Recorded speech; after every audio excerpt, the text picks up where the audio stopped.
Hello viewers, welcome to Rachel Bangla BD. Guys, এটা আপনারা ধরতে পারেন নাইট অফ চ্যাম্পিয়নের পর ফলোআউট ভিডিও, এবং এখানে অনেক কিছু নিয়ে ডিসকাস করব। নাইট অফ চ্যাম্পিয়নে খুবই শকিং ওয়েতে আনডিসপিউটেড চ্যাম্পিয়ন হয়েছে স্যামি জাইন, এবং নাইট অফ চ্যাম্পিয়নের পর জিনিসটা যেমন দেখা যাচ্ছে বা যা যা দেখা যাচ্ছে ঠিক ওইভাবে যদি ডাব্লিউডাব্লিউ কুক করতে পারে তাহলে ধরতে পারেন সামনের 1 থেকে 1.5 মাস ডাব্লিউডাব্লিউর যা যা আছে সব প্রোডাক্ট কেওটিক হবে। আপনারা সবাই জানেন স্যামি জাইন আনডিসপিউটেড টাইটেল জিতেছে। এটার পর স্যামি জাইনের রিয়াকশন এসেছে। স্যামি জাইন ম্যাচ জেতার পর বলে, আসলে সে বলবে যেটা মানে আমরা সবাই জানতাম যেটা বলার সেটাই সে বলেছে। স্যামি জাইন যখন বলে এটা পোস্ট শো এর একটা পার্ট ছিল, স্যামি জাইন বলে যে অনেকেরই মনে হয়েছিল যে আমি ডাব্লিউডাব্লিউর মধ্যে কখনো ওয়ার্ল্ড চ্যাম্পিয়ন হতে পারবো না, কিন্তু দেখো এখন আমার কাছে কি আছে, এবং সে তারপর তার আনডিসপিউটেড চ্যাম্পিয়নটাকে ফ্লেক্স করে। আর অবশ্যই এটা সৌদি ক্রাউডদের সামনে ছিল, রিয়াকশনও খুব ভালো এসেছে। এইখানে সবাই বলতেছিল you deserve it, you deserve it. Saudi আরবের লোকেরা এগ্রিমেন্ট করে যে না, তাকে জিতানো ঠিক হয়েছে। আর অবশ্যই 10 বছর ধরে সে ডাব্লিউডাব্লিউতে চেষ্টা করতেছে, সে তো এটা ডিজার্ভ করে। আমিও মনে করি এটা যদি মোমেন্ট ওয়াইজ দেখা যায় স্যামি জাইনের কাছে খুব বড় একটা মোমেন্ট, এবং আমি এটাও বলবো ডাব্লিউডাব্লিউ হিস্ট্রির সবচেয়ে one of the most shocking title change হতে পারে এটা, বা হয়েছে এটা।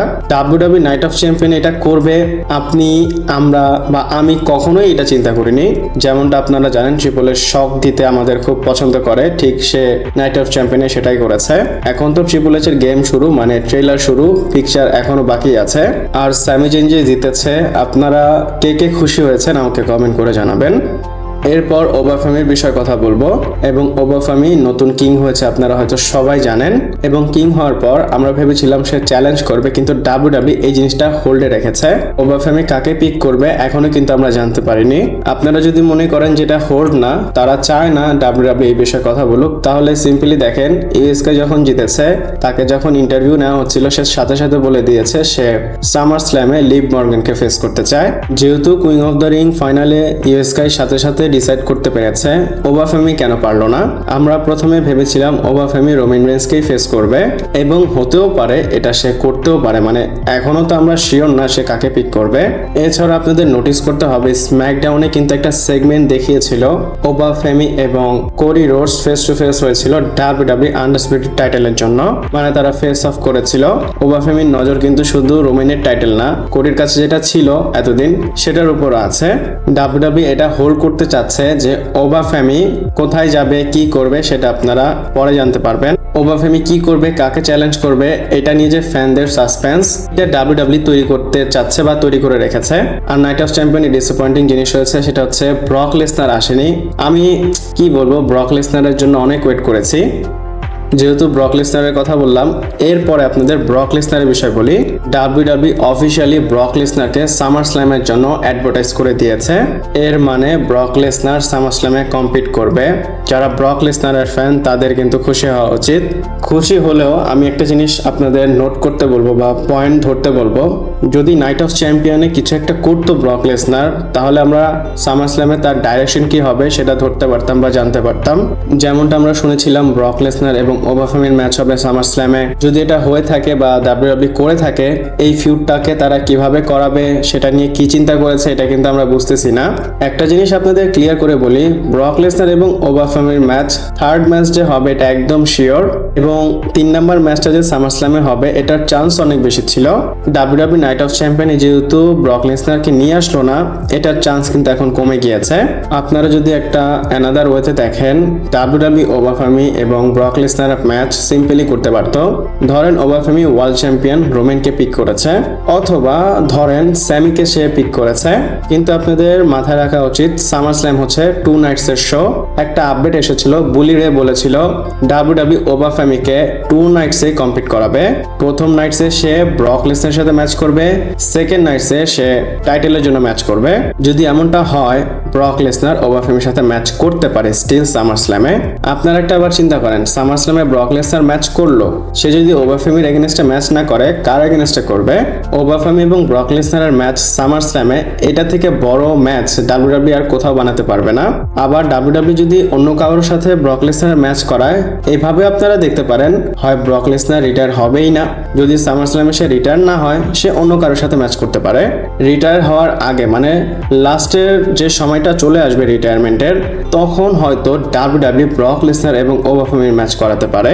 এবং থার্ড ম্যাচ ডাব্লিউডাব্লিউ অনেক লম্বা করে মানে ওয়েট করায়। যদি রোমান কোডির দেখেন, থার্ড ম্যাচ কিন্তু করাচ্ছে না। তারা ব্যাক টু ব্যাক রেসলম্যানিয়াতে ম্যাচ করেছিল, বাট এখন থার্ড ম্যাচের জন্য আমাদের ওয়েট করতে হচ্ছে। এবং আমরা তো এটাও মনে করেছিলাম ক্রাউন জুয়েলের চ্যাম্পিয়ন ভার্সেস চ্যাম্পিয়নের যে ম্যাচ হবে সেখানে কোডি এবং রোমান রেন্সের ম্যাচ হবে, বাট কোডি থেকে তো টাইটেলটাই চলে গেল। ব্রক লেসনারের কি আলাদা কোনো ম্যাচ হবে সামারস্ল্যামে? আমার মনে হচ্ছে হতে পারে। আপনাদের কি মনে হয় আমাকে কমেন্ট করে জানাতে পারেন। আর ব্রক লেসনারকে ডাব্লিউডাব্লিউ আবারও বলি অ্যাডভাইস করে দিয়েছে ব্রক লেসনার সামারস্ল্যামে আসতেছে। এরপর জেউসের বিষয়ে কথা বলবো। আপনাদের হয়তো মনে আছে জেউসো বলেছিল যে আমি ফাইনালে ওবাফেমিকে হারিয়ে দেব, অনেক বড় বড় কথা বলেছিল, কিন্তু সে করতে পারেনি। তো এটার জন্য তো তার কিছু একটা যুক্তি বা কিছু একটা দেখাতে হবে যেন তার যে বড় বড় কথা সেটার অপমান তাকে সহ্য না করতে হয়। এটার জন্য জেউসো তার ইনস্টাগ্রাম স্টোরিতে এই পোস্টটা করেছে এবং লিখে ওবাফেমি তো ট্যাপ আউট করেছিল। এটা সেই মোমেন্ট যেই মোমেন্টে ওবাফেমিকে সে স্লিপার হোল্ডে আটকিয়েছিল। যদি আপনারা নর্মালি দেখেন মনে হবে যে হ্যাঁ, মানে নর্মালি মনে হবে কি এটা ট্যাপ আউটই ছিল, কিন্তু ওবাফেমি যে হার মেনে নিয়েছে, সে কষ্ট পেয়েছে এর জন্য ট্যাপ আউট করেছে, বিষয়টা এমন না। ওবাফেমির ভিতরে যে রাগ, ভিতরে যে শক্তিটা বের করতে হবে, এটার জন্য সে ট্যাপ করেছে। আপনি আমি কোনো কিছু চেষ্টা করলে যদি না হয়, একটু একটু তো জোরে থাপ্পড় দিই বা কিছু একটা করি। ওবাফেমি সেম ওই জিনিসটাই করেছে। আর 2-3 বার ট্যাপ করার পর তো ওবাফেমি যেভাবে জেউসোকে ধুয়েছে, তাহলে সে শক্তি কোথায় পেল? ট্যাপ করছে, এর জন্য শক্তি পেয়েছে। আসলে জেউসো হেরেছে, তার তো একটা রিজন দিতে হবে, সে কেন হেরেছে এটার একটা ব্যাখ্যা, এর জন্য সে স্টোরিতে এটা দিয়েছে। এরপর সামারস্ল্যামের একটা ম্যাচের বিষয়ে কথা বলবো। মানে নাইট অফ চ্যাম্পিয়ন শেষ হওয়ার পর কি ডাব্লিউডাব্লিউ টিজ করেছে বা তারা কি টেস্ট করতেছে যে এই ম্যাচটা ডাব্লিউডাব্লিউ করাবে? আপনারা হয়তো অনেকেই দেখেছেন, বা না দেখলে বা আপনাদের আমি জানিয়ে দেই, নাইট অফ চ্যাম্পিয়নের পর গুন্থার কিন্তু নিক অল্ডিসের সাথে দেখা করতে যায়। দেখা করতে বলতে সে একটু ঝগড়াই করে, পাশাপাশি তাদের একটা ক্ল্যাশও হয়। আর নিক অল্ডিসের সাথে যে কয়টা সুপারস্টারের ব্যাকস্টেজে ঝগড়া হয়েছে, সবচাইতে বেশি হয়েছে গুন্থার এই ফার্স্ট টাইম। এর আগে হয়তো এরকম হয়েছিল কেভিন ওয়েন্সের সাথে, কিন্তু গুন্থার যা করেছে সেরকম কেউ করতে পারেনি। যখন আমি এদের সেগমেন্টটা দেখেছি, এতটুকু শিওর হয়েছে যে না, সামনে গিয়ে কিছু একটা করবে ডাব্লিউডাব্লিউ। গুন্থার যখন নিক অল্ডিসের সামনে যায়, সে কিন্তু অনেক গালিগালাজ দিয়েছে। গালিগালাজ শুনে নিক অল্ডিস গুন্থারকে জাস্ট পুশ করেছে। আর নিক অল্ডিস কিন্তু এর আগে কখনো কোনো সুপারস্টারকে পুশ করেনি।